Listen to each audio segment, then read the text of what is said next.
Да, Алексей Александрович, все у нас с тобой уже есть.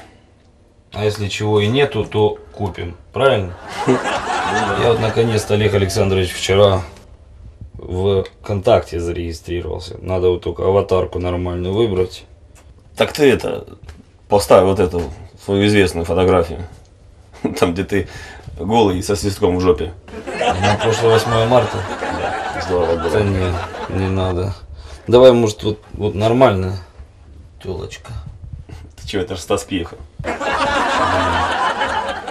А вот это вот. Ну, тут ничего. На Джессику Альбу похоже. Пишу статус в активном поиске и ждем сообщений. Я так понимаю, Алексей Александрович, ты давно с мужиками не знакомился.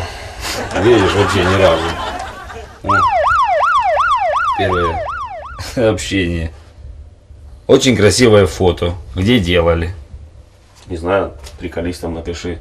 Типа у Тинта Браса на кастинге. Погоди, еще одно.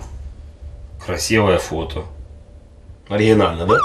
Третье. Красивая фотография. Все теперь понятно мне. Что тебе понятно? Причем мне бабы никогда ничего не отвечают. Я же им то же самое пишу. Теперь мы про женщин все знаем. Скучная жизнь, Олег Александрович.